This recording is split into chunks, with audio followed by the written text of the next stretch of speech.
Good morning. Well, this morning we were going to be doing a deep dive into a particular movie.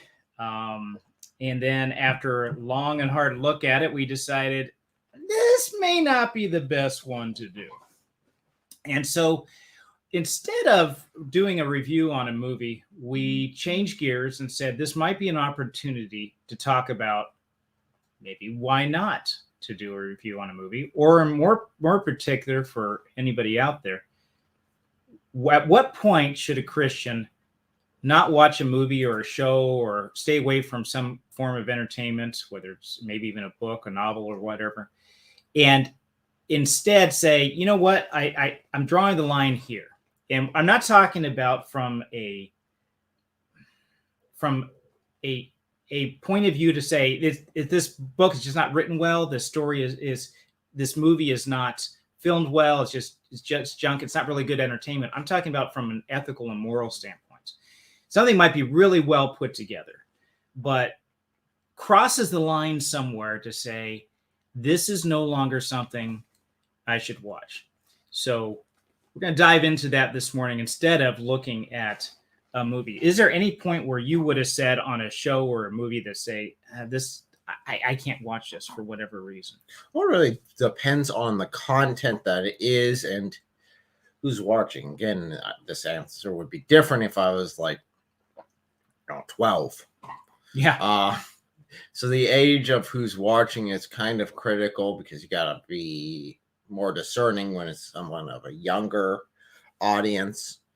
But as far as older, it counts on what the content is. And personally, and this is going to go from person to person because each one is going to have their own, I guess, view on this. There are definitely some things that I think are more dangerous, more corrupted, I'd say, than others. What specifically did you want to hit first? Well, so I'm just looking at in general, what role does a movie's content or themes or message play in our decision not to watch or engage in entertainment? So there's a couple of different ways we can look at. Like I said, there's the quality of the movie or show or book or whatever point of entertainment. There's a point of quality of how well it's put together. You know, you watch a show and say it's terrible, for either the acting, the writing, whatever. But then there's the other aspect of from an ethical standpoint. You have the ratings for like violence or nudity or sex or maybe language or drug use, all these different categories. And we used to do book reviews, and we would rate things on different levels for these different categories. And we say that it is relative, but would you say that there are some points that say this is it should be totally off limits, that you never... Oh, I agree that there are definitely points and definitely some things that cross it. Unfortunately, our culture has moved the goalpost so many times that an R-rated film now is so far beyond when R-rated film would have been 20 or 30 years ago. I don't know so much about that. I'd have to go back and take a look at. Oh yeah, I've definitely taken a look at it. Okay. There are quite a few things, definitely whenever it comes to PG-13 ratings, that's like, man, this would have definitely been classified R, because I've watched some of the older R-rated films. Right. And I'm like, this would be like PG-13, or man, why was this even rated this high? I'd say definitely with language, that's something that our culture's definitely slipped on, where now you can do a lot more. There's a shift. Have a lot more foul language in lower rated films. You watch some people on YouTube or whatever, and on different, maybe TikTok or different media formats, they're dropping F-bombs left and right. It's like they cannot complete a sentence without doing that. So the cultural, like you say, the cultural goalpost has shifted, and it's going to happen. It's going to happen with culture, but this is going a certain direction, right? Yeah. That vulgarity, the level of acceptance for section deviancy, all sorts of stuff that's in there. That goal has that um, the limits have shifted so far over that is, but they didn't used to have PG-13. That was something I remember. It was just you had G, PG, R, and then maybe X, and there's NC-17 that was also in there. There still is in, but there was that level where there was a sweet spot where people where they wanted to make movies in such a way that was just right there, so it needed to be another category, PG-13. And a lot of shows. I mean, we should probably take a look at the number of shows that are in these different categories and say, are they shooting for certain things? This one that we were looking at was an R, and I was thinking about inviting my 16-year-old son. Say, hey, why don't you sit down and watch this with us? Usually, we try to preview our shows before we watch it with our kids. But I thought, he's 16. Yeah, it's R, but should be fine. And we usually have them like look away and stuff when there's nudity and things going on like that. But I'm glad I didn't have them in there, because the subject matter of this particular show was so. There was a redemption in the movie, but the society itself was so corrupted. It was almost at the point that it was beyond redeemable. I just looked at it. That's just. I can't. When I'm sitting there watching stuff like this, I just can't be. I'm just not entertained by it. I mean, there was some intriguing writing and directing, and the acting was good and stuff like that. But the material itself, I just had a hard time watching. And then that's what the question is: where does that line get drawn? Is there some issues that then are harder for some people to watch than others? I think we need to go through each topic, like specific anti-Christian message in there. It's specifically either going out to bash Christians or to make fun of them in such a way that is to show the gospel in a bad light. And by extension, this is really bashing Christ. And Jesus said that, in the world you'll have tribulation, but be of good cheer because I've overcome the world. And no, I'm specifically saying things that do that. Yeah. Example would be last week we did a review on or talked about Stargate, and eventually they get to the Ori, and that's very clearly Christian bashing. So that sort of stuff is what I was referring to. And then you got the overall general, what more you were referring to, which was just like, okay, just anti-Christian. There isn't a Christian in there. There's not really any Christian gospel or message given here. It's just humanity at its worst. Yeah. And that is its own thing, separate, I would say. Yeah. In that way, I mean, okay, so we're generally looking at these shows to say, what can you use as a point of conversation to somebody else to talk about some kingdom or eternal principles, introduce them to Jesus, introduce them to the concepts of the gospel. But you could say in this one, in some of these shows, you could say, listen, this is what happens when you have a society that disregards God and uses its own moral compass. Everybody has their own moral compass. They're just doing their own thing. And this is the decay of society that's gone into. I remember when I was a kid, I watched Mad Max, and I was just sickened by what I saw in society in there. And I guess maybe it would be tame in some ways by today's some of the shows that come out today. But I walked out feeling like, oh, are we looking at this? Is this, I sure hope we never have a future like this. And you could use that as an example to somebody to say, remember what it was like then? Do we really want something like that?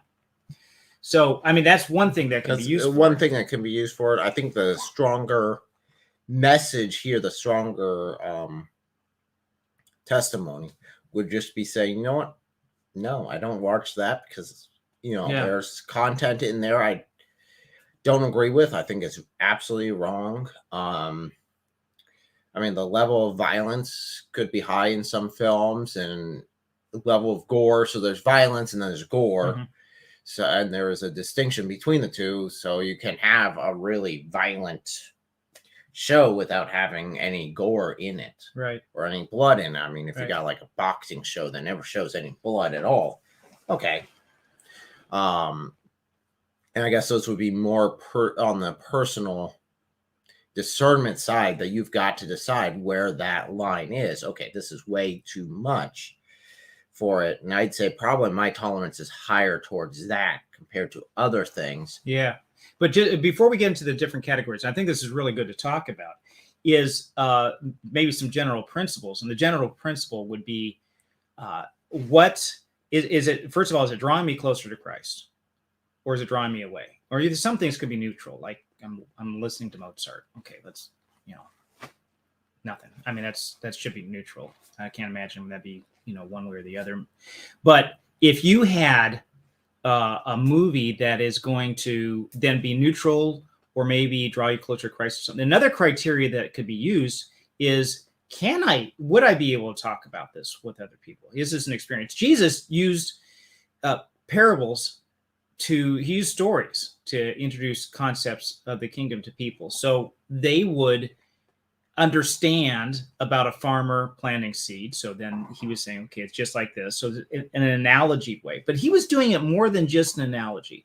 He would also take people who were jaded by religious society, say, yeah, I've heard it all before, and then talk around that. Say, but okay, you've heard those stories. Let me tell you about this guy that goes out, a king who sends out his messengers to some of his renters, and they're listening to this information. So storytelling, wrapping up, putting things in stories is a good way to introduce ideas. In fact, it's probably one of the best ways to do it. So that could be done. So you have two ways: is this something that's going to be good for me, or neutral, just some entertainment, just relaxing, or is it going to draw me away from Christ?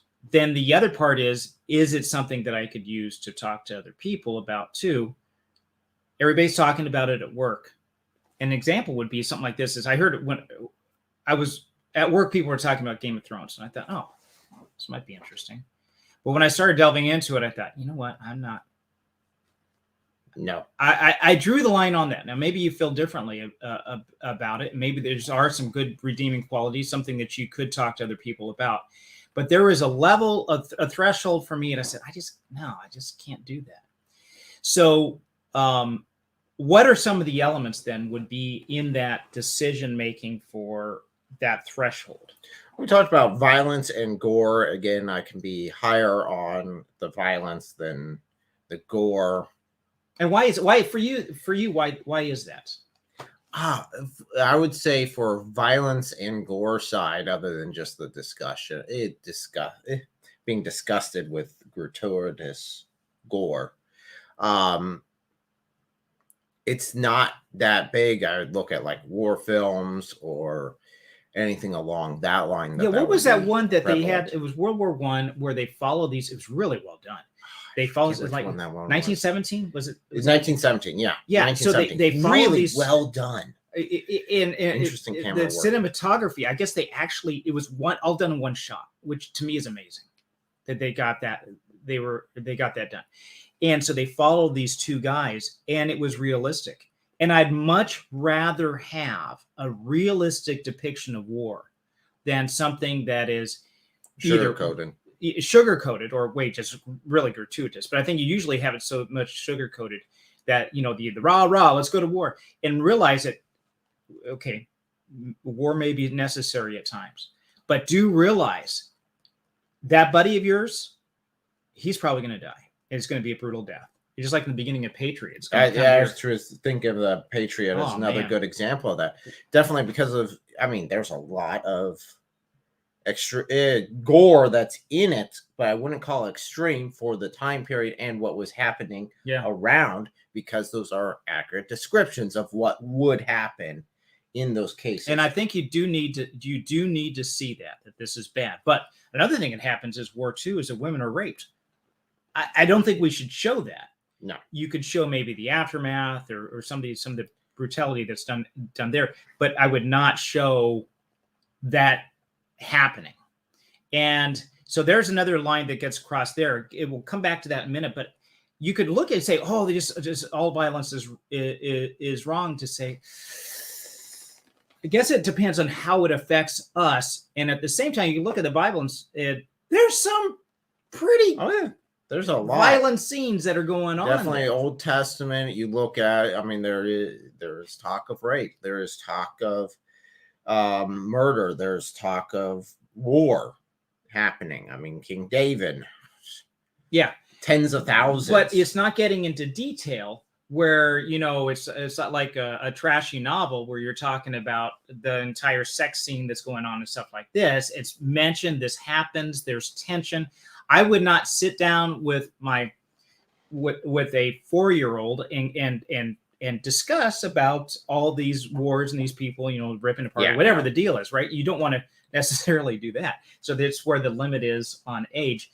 So, but it's good, definitely, if someone is looking at going into the military, to be aware of these sort of, hey, it's not going to be pretty. Right. So pretty much everybody knows this anyway. We're not talking to people that are ignorant about this. We're just saying that these are some of the reasons why we're going into movies and stuff and saying, listen, there's some that we would do and some that we didn't. So violence is one part. What is another one? Drug use. Okay. Or alcohol use would be another one. Why would that be an issue? If someone does have that in their past, it could be a temptation for them.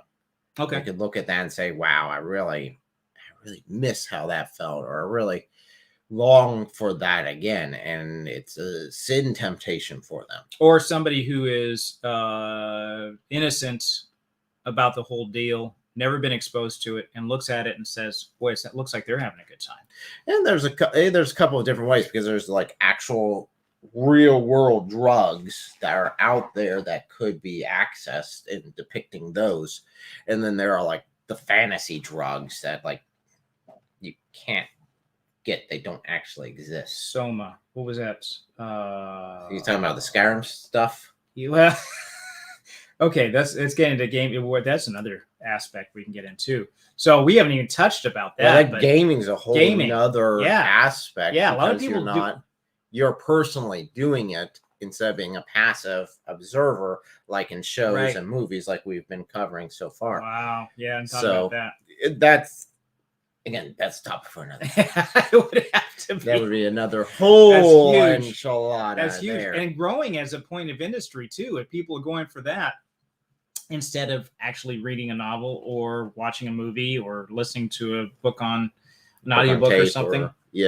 Is to, and there is the engagement, the level of interaction. So you've got violence, you got drug use. Somebody who is gotten sober recently sees that, remembers, oh man, all my friends, I'm so stressed out. That'd be so nice to be able to get back into again. So that could be an issue with somebody. Drunkenness, definitely. If you're depicting the drug use as something good, something positive, this is what you should be working towards. Right. Is going out with your friends on the weekend, getting absolutely hammered and having a good time, and it's fun, and it's The Hangover would be a movie that I know covers this sort of stuff where it's like, this is a good thing. It's like, no, it's not.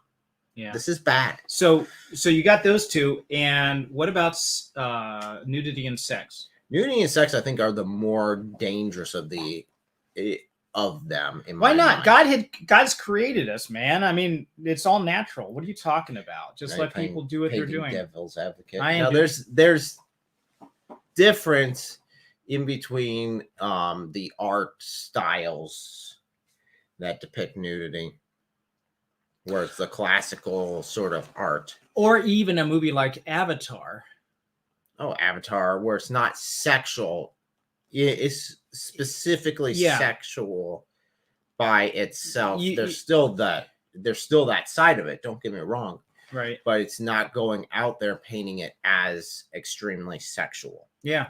I think again, from a guys are turned on by visual effects. I mean, seeing it is a lot more attractive for guys in general than it is for women.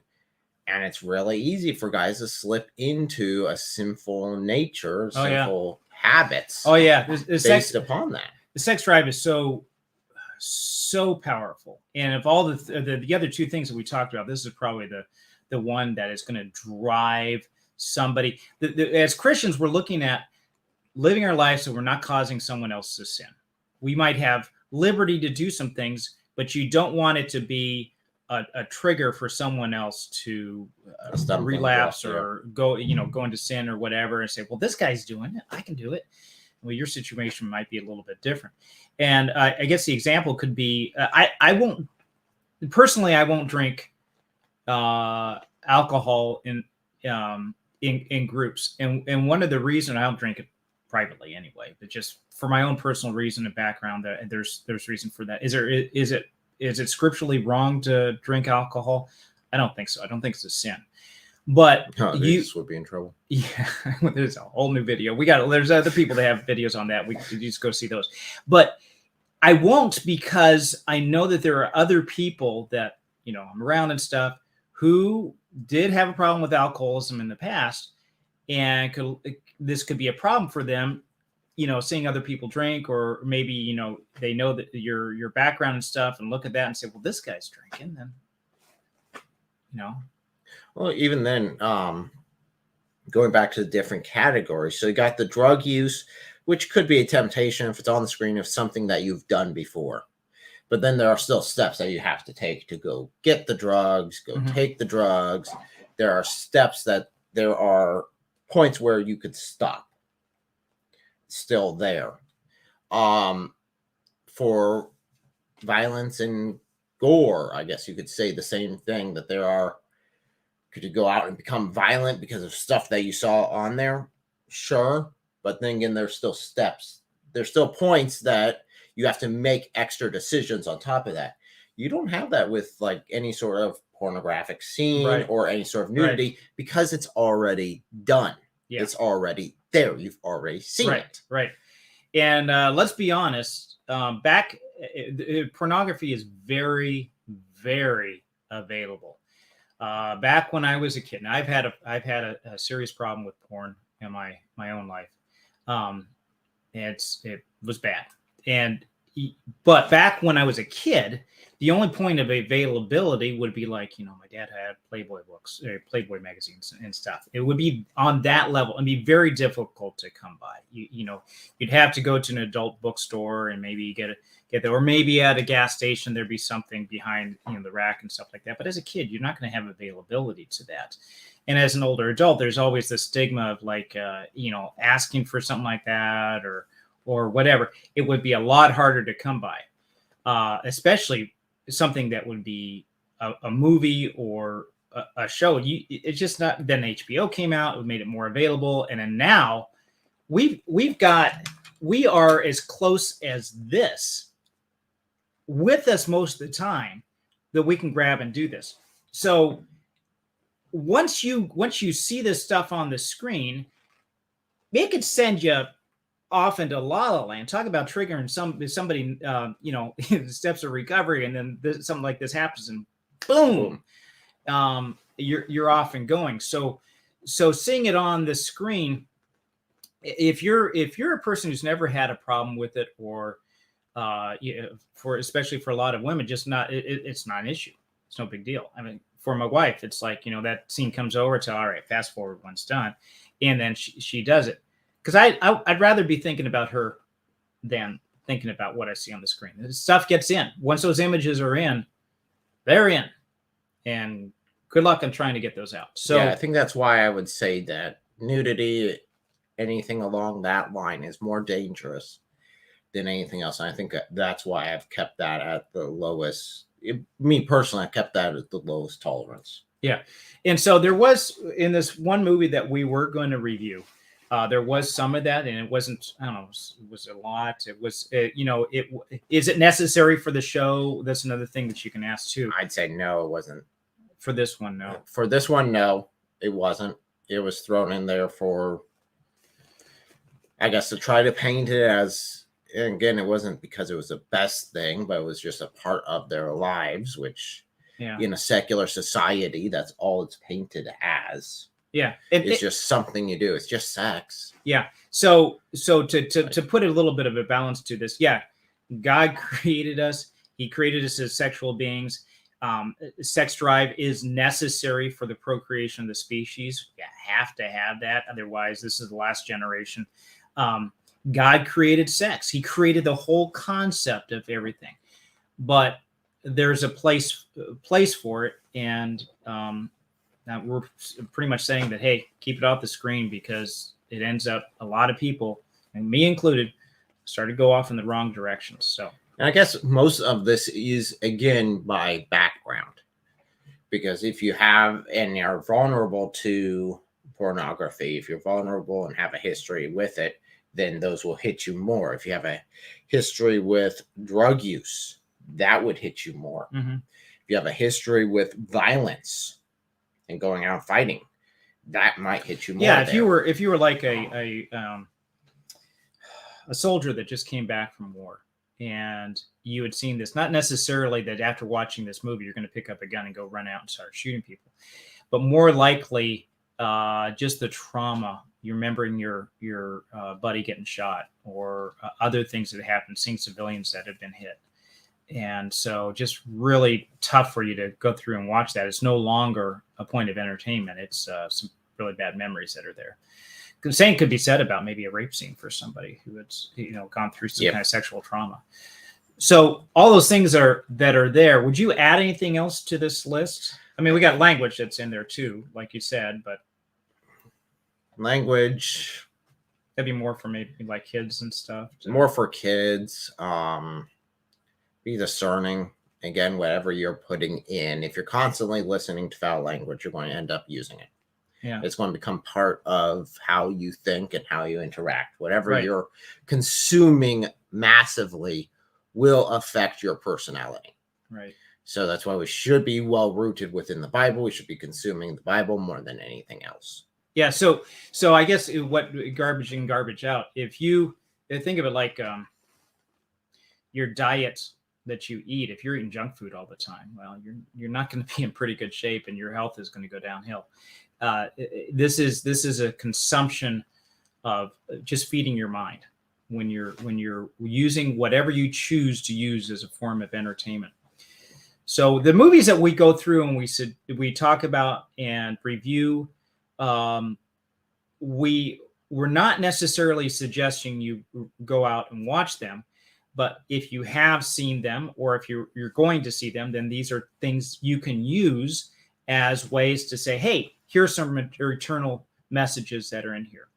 And again, with the one that we watched, you watched it sometime recently? Yeah. Okay, the one that we watched. Yeah, and years ago. And I didn't even remember most of the garbage. That's the other thing, too. I re-looked at it, I was like, oh my gosh, I can't believe I actually watched this crap. Okay, so at some point you need to draw the line and say, no, not gonna happen. And we don't do that for ours either. Okay, here, I'll let you take care of that because I'm trying to talk. We don't for what we're doing in terms of reviews, there's going to be some points where we say, no, we're not going to do that one because we believe it crosses that line, or enough that it would be an issue with people watching it. There's plenty of material out there that's good that we can use in science fiction and fantasy that we could use as a point of discussion for other people. So do you want to go into some of the things that we do? We just have a hi. Oh, okay. Comment. Go ahead and throw that up there. It says, hi guys. Great topic. Good. Yeah, we're debating whether we were even going to do this or move on to something automatically. And I thought, you know what? This movie crossed the line. Let's talk about this. Let's talk about a discernment. And everybody's, like I say, everybody's going to have to make this decision on their own. let's go ahead and talk about what's coming up down the pike for this week. We're looking at, so today we talked about choosing what not to watch. At what point should a Christian not watch a movie? So that was covering today. Tomorrow, I'm going to dive into 3 reasons why Hebrew is a special language. Last week, we're looking at why Hebrew is not a spiritual or mystical language. I got a little bit of flack for that because I think it seemed to go pretty well as far as views go, but I don't think the people liked it. Well, there were some negatives on that because I think they were understanding that I was hitting it from the point of view of bashing Hebrew, and I wasn't. I was just saying, hey, look, this isn't like magical. You don't just speak certain phonemes, those certain words in a certain way, and it uses it like an incantation, and things happen. Which is funny because there is definitely another language that's from that sort of area of the world that people take as, at least some individuals that I've had experience with would take as an incantation sort of language. Right. Just the same. I'm not sure what you're talking about. Yes, you are. But you know exactly what I'm talking about. So next one is we're going to look at the Star Trek, the original series. It'll be Wednesday. Looking at that from a Christian perspective. Again, applying what we were talking about today to that. And then eternity and time. The surprising difference between the two. Things you need to know before you embark on your mission in eternity. Then finally, Friday, we're going to talk about temporal tension. Snapping the multiverse back into shape. Now, this is more of a fun topic, we talked about last week the different types of timelines in time travel movies and novels. Different ways of handling it, right? What sort of things to, if you're writing a story, these are the sort of things you need to think through. And it's kind of fun to, after you look at how we broke it down, to then look at your favorite films and be like, okay, which one does this fall into? How do they actually expect these mechanics to work with the spiritual realm and what is going on there? Yeah. So I'm going to take a look at this, and this is the method I use in my novels, the Shadows of Time novels. This will be interesting for someone who is talking, and there's also, theological aspects to this as well. So until then, it's been a good time, different than normal, but enjoyed talking with you. Please let me know in your comments what ways that you guys have dealt with this type of stuff in the past, and we'll see where we go from here. And don't forget to like and subscribe. Like and subscribe, please. Actually, does help. He's new at this stuff. He don't know what he's doing yet. I don't. I'm a total noob. All right. See you later.